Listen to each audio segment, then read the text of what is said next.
In the early 90s, explorers were walking around the dark underground areas of Paris, France, when they found a video camera on the ground.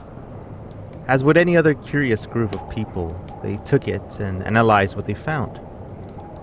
As it turns out, the video camera actually had footage in it. The questions they had took the best of them and they decided to watch it. And they were all confused. Just noises. Strange noises emanating from the recorded footage. That's when they were able to figure out what it was. The sounds were those of a man, and they were able to tell that he was lost and had no idea how to get out. Everything seemed to point out that the man was going mad at the realization that he would never be able to escape. The footage ends abruptly when the man drops his camera. To this day, nobody knows who he was, or if he ever managed to get out. Catacombs. When cemeteries became overcrowded and could take no more bodies, people had no choice but to go deeper underground. And they began to create subterranean passageways that were used to place dead bodies. But if you're imagining a simple tunnel in the ground, well, you would be dead wrong. These places were elaborate, sometimes designed like mazes and chambers that included burial areas where no light could get in. The tale of the found footage in one of these is a legend that takes place in the catacombs underneath Paris. There's a whole series of them around the world. In fact, in a recent visit to South America, I managed to take a tour of the catacombs underneath a cathedral in a major city in Ecuador, named Cuenca. And I wondered just how elaborate could these places become? And what lures explorers to dive into the underground to see such places? In this episode, we will go underground to explore the horrors that lie and die underneath. Are you ready? My name is Edwin, and here's a dark memory.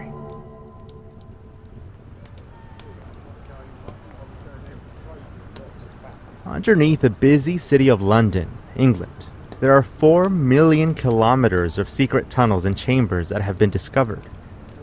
The figure itself seems a bit high.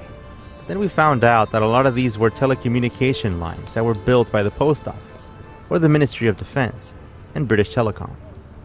This is to say, for business purposes. These were made whether to transport mail or people without having to go through the regular streets and buildings. A direct access line of sorts. One of these is the Postmaster General's Tunnel, which is beneath Whitehall, and was built to protect communications and machinery from atomic bombings during the Cold War era. And underneath Holborn, there are tunnels and rooms that were built during World War II, and built as an air raid shelter. It was later used by engineers. In fact, it became the endpoint for the world's first transatlantic phone cable, an achievement that today we take for granted. Today, we forget that we still rely on cables and that not all connections are done via airwaves. This place had also become a restaurant. It had game rooms and a bar, which claimed to be the deepest underground bar in the United Kingdom. But tunnels were still being discovered to this day, and those were kept secret, and the public has not gained access to them just yet. However, Winston Churchill's cabinet war rooms are open to visitors. Other underground places, such as the Greenwich Foot Tunnel, also have ghost stories.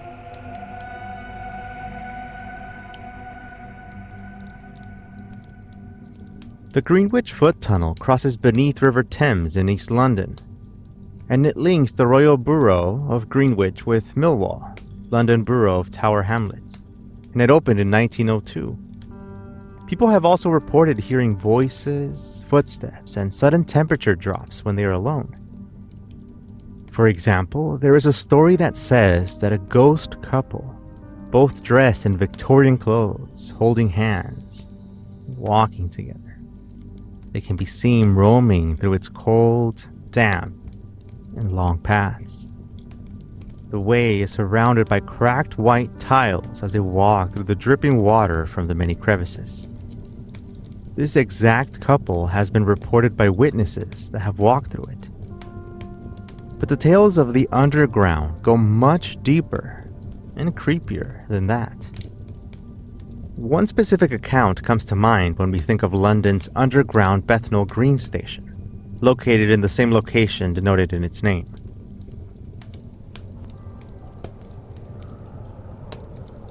It was late, and he was getting ready to go home. Thankfully, the last train had departed, and soon there wouldn't be much more to do.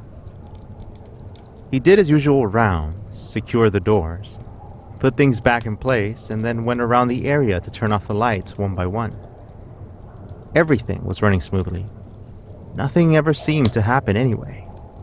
Nothing was out of the ordinary that night. But as always, there was something to do.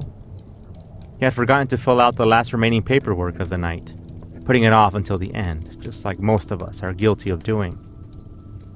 And so he stepped into his office, the usual still darkness all around him, with the exception of his desk lamp in his quiet space. Focused on filling out the paperwork, he looked up briefly after hearing a strange noise. Now, he was alone at the station. There was no reason for anything to be making such a strange noise. Perhaps a rat? An animal of some sort? He continued writing, and he was interrupted once again. This time he looked up and waited for the sounds to fill the underground station once again. And there they were. The sobbing children. Soft, at first. He didn't know what to do and stood up, unaware of what was about to happen.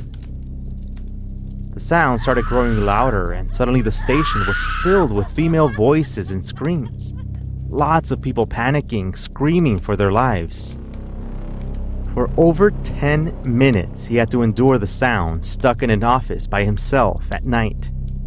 Terrified, he finally grabbed what he could and sped through the stairs and up to the booking hallway to get away from the sounds. When he told his co-workers, it was not much of a surprise to them. These sounds were not that uncommon. Other employees had reported hearing similar sounds at night. What few people are aware of, however, is that during World War II, when London was about to be bombed, people panicked and went down to this very underground station. With complete chaos, 173 people were trampled during this incident. And among the dead were 126 women and children. To this day, even the passengers claim to hear the screams of the women and children who died. The station still remains in operation today.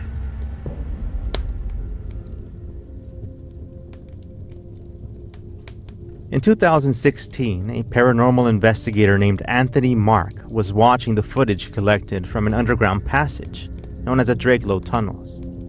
That's when he made a ghostly discovery. Right in front of him, during a part of the film, was a ghost's face. You see, this area is a labyrinth of tunnels of around 3.5 miles long. It was built as part of a shadow factor for rover that helped contribute for the war effort. There is a rumor that says that 7 people died due to a roof collapse that happened in those tunnels, as well as impact with a truck and for riding on a conveyor belt back when it was being built in 1941. And then, once it was open to the public, people began talking about a ghost that lurked there named Oswald.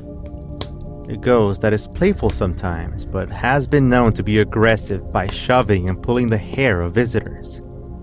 People have reported seeing dark figures, hearing screams, and being grabbed. Others claim that stones have been thrown.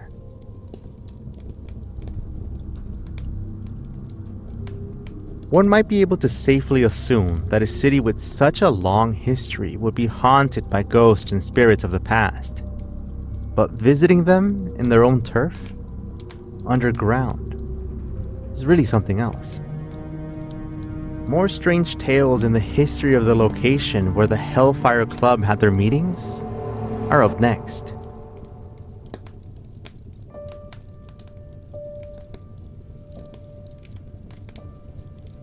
Perhaps more notorious for its creepy ambience, like that out of a film set, is Brompton Cemetery in Catacombs.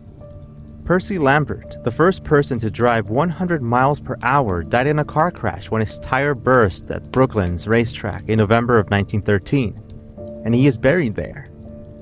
Another interesting thing to note about this cemetery is that one of the largest mausoleums there houses a time machine inside of it. Or so the legend says.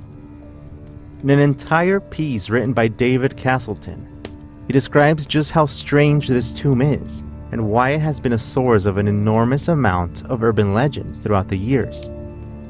The legend says that an eccentric Victorian inventor, along with an Egyptologist, discovered scientific secrets while decoding hieroglyphs on the walls of tombs.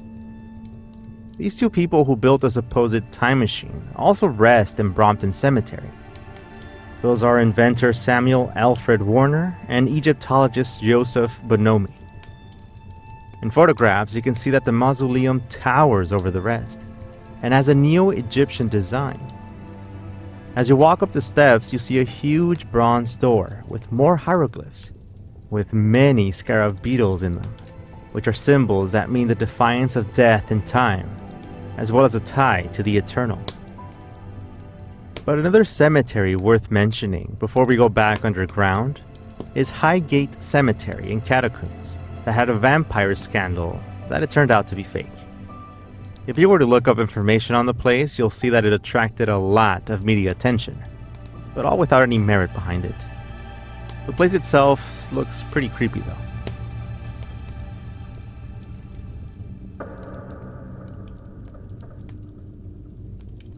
A man named Paul Whitehead was on his deathbed when he requested that his heart be stored in an urn in the mausoleum at West Wickham.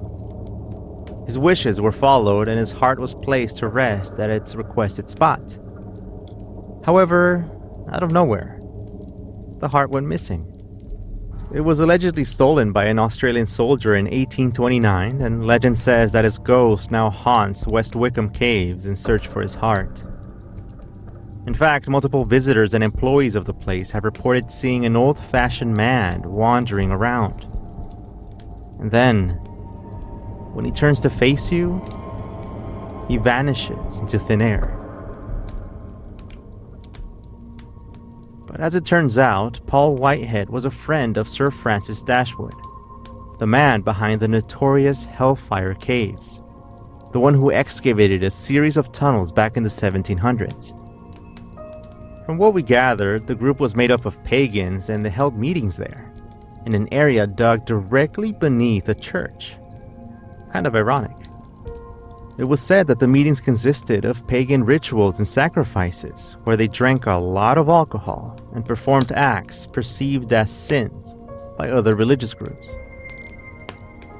Eventually, once Sir Francis Dashwood died, the club simply faded over time in 1781. The caves were later renovated in the 1940s and 50s, and then they were turned into tourist attractions. They're open for visitors in case you want to take a look for yourself. Just watch out for the famous ghost that is said to lurk at that very spot.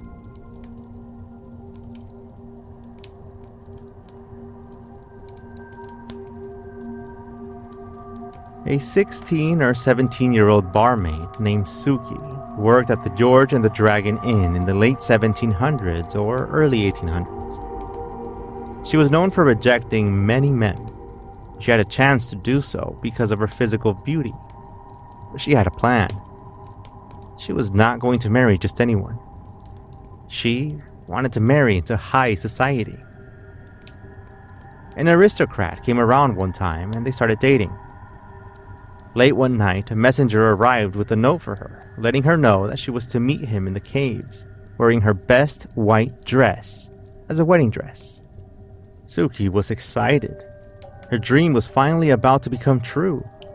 She rushed to get ready, dressed up as best as she could, and then made her way to the caves. But on arrival, she was met by 3 village boys about to burst out laughing. She had been tricked. The boys began to tease her and torment her as she stood there in complete confusion. In a panic, she grabbed stones and threw them, and they threw them back. However, one of these stones struck her and knocked her unconscious. The boys panicked too, and they decided to carry her to get help. They arrived at the inn not long afterward, but there was little that could be done. The young woman never recovered, and she died that same night. But today, hundreds of years later, visitors and employees claim to see a girl in a white dress wandering through the tunnels, perhaps seeking vengeance. Maybe simply lost and unable to cross over after a death that came so suddenly. At night, they say, their footsteps can be heard. Stones are thrown, and from the inner temple, they can hear the eerie chants of a hopeful woman who died after a cruel joke.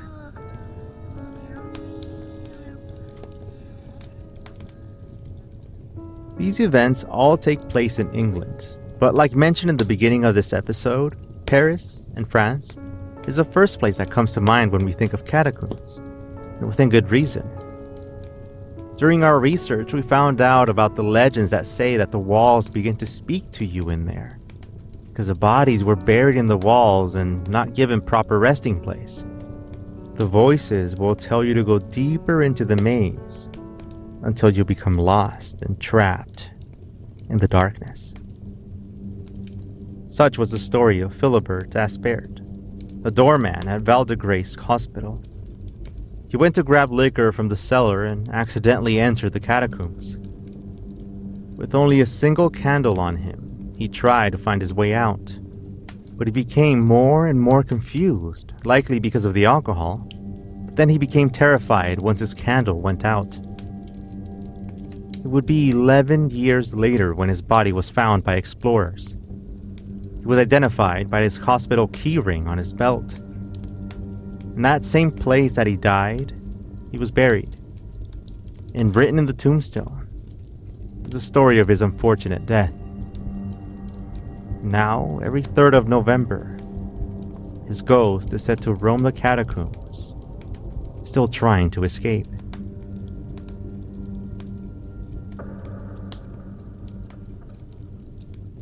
In 2004, police officers came across a strange thing inside the catacombs too. A PA system with pre-recorded guard dogs, 3,000 square feet of galleries, phone wires for electricity, a bar, a living area, a workshop, lounge, and a cinema for 20 people carved into the stones. And even cameras were in the ceiling recording them. When the police came back a few days later to investigate more, everything they had discovered had vanished. The only thing they found was a note in French that translated to "Don't search." As you walk along the dark tunnels under the busy areas and streets, surrounded by complete darkness, with soulless bodies that were left behind hundreds of years ago, your mind can begin to get filled with stories of those who departed before we arrived. Tales of those who lived joyful lives and those that were not so lucky. Their stories held away by time itself as you step deeper into the underground world of goodbyes. It is until you begin to hear them manifest, those who still have something to tell you, that you start to wonder about what they would say if they were with you. And perhaps they are. How long can you manage to step further and further into the dark world of memories?